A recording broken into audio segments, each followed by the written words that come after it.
don't give up, because there's always someone out there for you. I like me better when I wasn't yours. I'm going back, I'm going back, I'm going back, I'm going. Hey y'all, welcome back to my channel. If you're new here, my name is Marion, and we're doing another Let's Talk video. In this video, I wanted to talk about 5 things that I learned while being married, about marriage, or 5 things that I took away from my experience as being a married person, not once, but twice. So if you would like to hear my views, my thoughts, then stay tuned. Before I get into this video, don't forget to subscribe. If you've watched more than 2 videos, why not subscribe? Go ahead. Now, before I start giving my opinions, just let you know I'm not an expert. These are just my thoughts, my views, what I learned from my own personal experience. Everyone's experience with marriage is always going to be different. So I just want to put that out there because not everyone may have the same takeaways or just may flat out disagree. So the first thing that I learned about marriage is that marriage is more than just saying yes and I do's. It's a work in progress. You definitely have to go into the mindset of thinking of every scenario possible that can occur in a marriage and be willing to adapt. If you're not willing to adapt to changes through life circumstances, unforeseen circumstances, spontaneous activities or occurrences, the good and the bad and the ugly, but the ugly to a certain extent, then, marriage just isn't something for you. And when I say marriage is more than saying I do's, even though, everyone have the traditional vows, or if you wrote your own vows, those are things that you have to kind of use as a guide to make sure that you're staying on track. And if you derail some kind of way, then that could have your marriage going on a straight course for disaster, if you get what I'm saying. Marriage takes a certain level of commitment that a lot of people think they're ready for until shit get real. So what I've learned is, before thinking about saying I do or even saying yes to the proposal, you need to think about all of the different scenarios, good and bad, that may occur. And think about if you're willing to go through life's journey with that person. If that person gets sick, are you willing to be there and take care of them unconditionally? Because, no one goes into life or go through life thinking, well, I want to be married multiple times. You go into a marriage thinking that this person is who you're going to spend the rest of your life with. In some cases, unless you're like super duper young, like how I was, then that's another story. But I don't think I should have used this color with this brown. I'm gonna have to finesse it some kind of way. I don't like this. Oh well. You also have to think about like the financial responsibilities of being married, making certain medical decisions, and you also have to think about shallow expectations, things that are your deal breakers that may seem shallow to others, but to you, they're very important characteristics or qualities or things that you want from your spouse. And honestly, there's nothing wrong with having those type of expectations as long as you're willing to reciprocate, if you get what I'm saying. Marriage is more, well, being married has taught me that it's more than just living together, paying bills together. especially if kids are involved. Like if you're entering into a situation with someone who already have kids, then you have to think about how that whole dynamic will come into place. You know, what is your role as a bonus parent, step parent, however you want to call it? How would you be able to interact with the kids, discipline them? Not saying physically, but in regards to any form of punishment, removing games and all that, especially if the child is going to be in the same household, because that can cause a lot of friction if you have two different parenting styles. So you have to have like those type of discussions beforehand, like what are their expectations as a parent, and just whether they see themselves going in life. Are you guys on the same path together? It's just a whole lot to consider. And while it's not a bad thing, it's just that a person should be sure that, hey, I'm willing to go through life with you and adjust as needed. Because if you cannot adapt, marriage is not for you. And I definitely learned that in my first marriage. Well, in my first marriage, I learned not to rush into it. I think I was more in love with the fact of being married than being a wife. So that's another reason why I say it's more than saying I do or saying yes. I was extremely young. I was 23, and honestly, I had no business getting married because I didn't think about how would my marriage be in 2 years, 5 years, 10 years, when we're in our 40s and our 50s and our 60s. You know, I honestly didn't think that far at all. So going into number 2, in regards to what I learned about marriage, is there is never, ever a good reason to rush into marriage. Not being pressured from family, from friends, even from your significant other. If you know deep down inside you're not ready, don't do it. Don't let anyone convince you that over time you'll grow to love it or be ready while you're in it. No, you need to be ready before you even say yes. And I definitely learned that real quick and fast in my first marriage. As you can see, I kind of relate to all of my lessons learned in my first marriage, because honestly, we were married and as far as like in the same household for a short period of time, but it took me years to get a divorce. Years.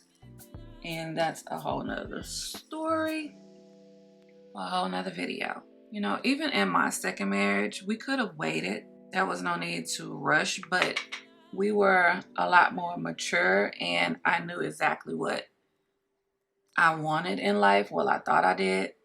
But to be honest, I wasn't ready for some of the life challenges that came our way.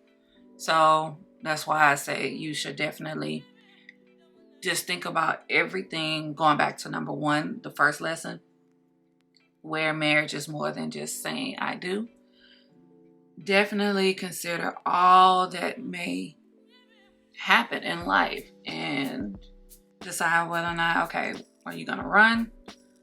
Or are you going to stay down and be supportive and honor your vows, for better or for worse? And I always say to a certain extent, because you don't want to remain in a toxic marriage. But if that person is going through something and they need your support all the way through, don't run. If you really, really love your spouse or whatever, then you're going to be there for them unconditionally, if you get what I'm saying. So don't ever let anyone pressure you or rush you into Marriage, if you're not going into marriage because that's something that you desire, that you want, it's not going to last. It is not going to last. If it do last, it's going to be toxic and very unhealthy. And that's not what you want. The third thing that I learned is make sure you are marrying someone who wants to be a husband and not someone that is looking for a wife, and vice versa. Let me repeat that. Make sure you are marrying someone that wants to be a husband or a wife and not someone that's looking for a wife or a husband. So let me explain the difference. A person that's looking for a wife or looking for a husband is approaching it from a selfish, one-sided standpoint, in my opinion. They're looking for someone to take care of them. Yes, you want someone to meet your needs, but you also have to approach it from a standpoint of you being of service to your spouse. But if you find someone that wants to be a husband or want to be a wife, they will approach it from a totally different standpoint. They're more receptive to change. They'll love you unconditionally. They view you as someone very important in their life and that they're willing to take care of. Their views on marriage is more sacred, more I want to say secure, because they're coming into it with selfless love. They're not thinking about, oh, well, I only want to marry him or her because she can do this for me or he can do this for me. You're going into a marriage thinking, we're one, I'm willing to build with this person, I want to grow with this person, and I want to go to the next level with this person. You get what I'm saying? The fourth thing that I learned is, which is okay, marriage isn't for everyone. And y'all, I am trying these Kiss lash applicator again because I'm gonna get the hang of this. I think I got it on good enough. I guess not. Let's see. I guess this eye was perfect. I just have to work on applying it on my left eye. And also another disclaimer before I go on. If you see this shirt multiple times in videos, I have dubbed this my makeup shirt. It is so comfortable. I don't care about getting anything on it, from mascara to foundation powders. And it's, you know, Marvel Comics, comfortable, oversized shirt. So I just needed to throw that in there because I find myself always grabbing this shirt when I want to do a makeup look. And I don't want you guys thinking, well, dang, does she not have other clothes? Yes, I do. I just prefer this one. And like I was saying, the fourth thing that I learned is marriage isn't for everyone. And that is perfectly fine. Some people know their life's journey. They know that they just don't want to be fully committed to someone for the rest of their lives. They don't have the same views and value when it comes to marriage. They view it as something that is just not a priority to them. And I feel that before you even enter into the dating scene, you need to know, what do you want out of life? Are you dating with a purpose? Or are you just dating to just, you know, have company, experience different things, build friendships? But if you know that marriage is very important to you, don't waver from that. Don't stay in a relationship with someone when they've told you over and over and over that they're not ready for marriage, they're not looking for marriage. Especially if they're telling you they're not looking for marriage and you know that's something that you want. Why stay? Why deal with that? I just say appreciate the person's honesty and move on. And be like, well, you know what? Well, we don't have the same goals in life and on a personal level. And I just feel like I don't want to waste your time or my time as well. So respecting a person's life choices, like I discussed in a previous video, is very important. Marriage will not be for everyone.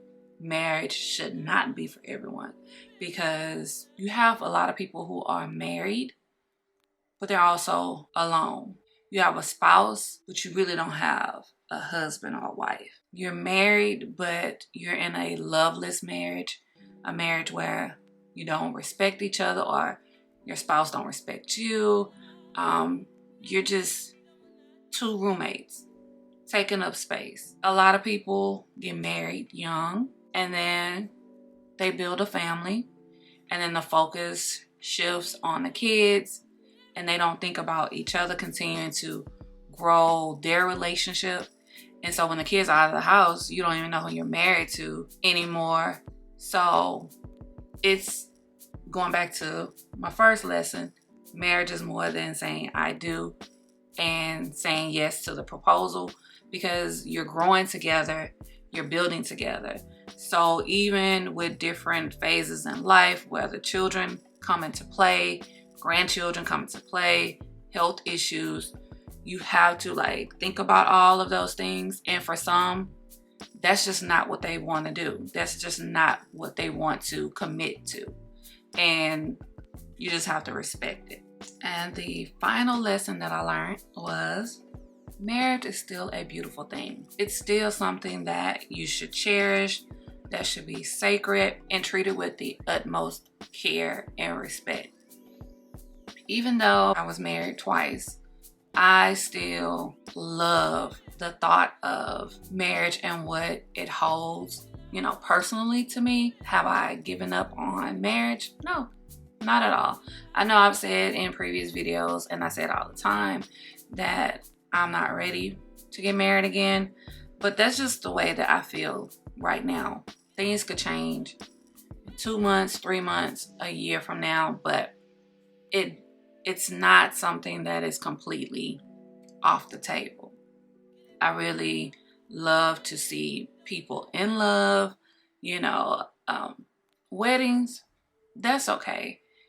Weddings is more so for family and friends. It's more about what happens behind closed doors. How are you treating and loving on each other when there's no one else around? How are you cherishing your friendship? Because even though you're husband and wife, you still need to be friends. I don't want to marry anyone that I cannot call my friend. Yes, I need you to be my husband, my lover, my confidant, my protector, my provider. But most importantly, I need you to be my friend. I want to say, I like my husband. I like being around my husband. I want it to be more than, yes, I love him, but I can't stand him. So why did I marry him? Yeah, you're going to have your ups and downs where your spouse is going to get on your nerves, but it's still a good thing in my opinion. But I definitely understand the fourth lesson. Marriage is just not for everyone.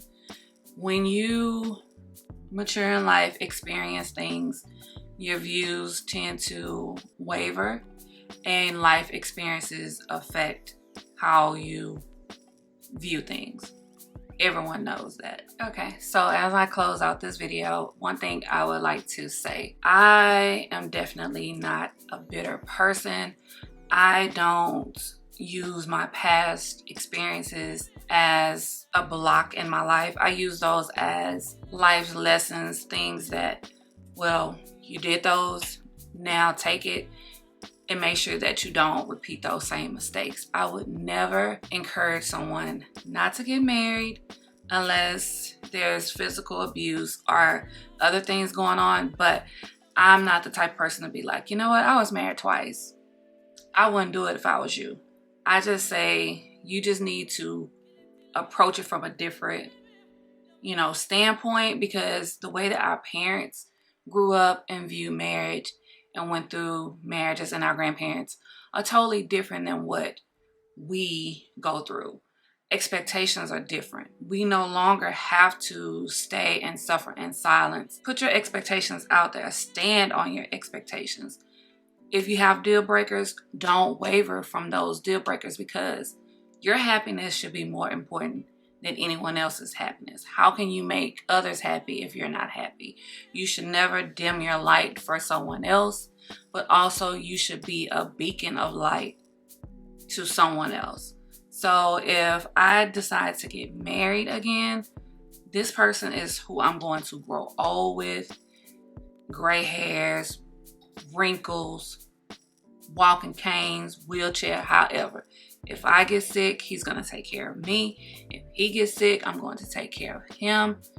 That's the type of marriage that I want. As a 43-year-old lady, woman, I have different expectations of what my partner is going to look like and what I expect from him versus the 23-year-old Marion. When I first got married, that is a 20-year difference. And within those 20 years, I have grown. I've experienced death. I've experienced life. I have grandkids. I just don't have time for games. So marriage to me is a beautiful and wonderful thing, but it's also something that you have to take serious. I applaud those who have been married for years and that fall in love with each other every day. That is very magical. And for those who haven't been able to experience that, I hope that you eventually will. And for those that have gone through things like me, like divorce, don't give up, because there's always someone out there for you. If you enjoyed this video, please give it a big thumbs up. Don't forget to subscribe. And of course, thank you for watching. I like me better when I wasn't yours. I'm going back, I'm going back,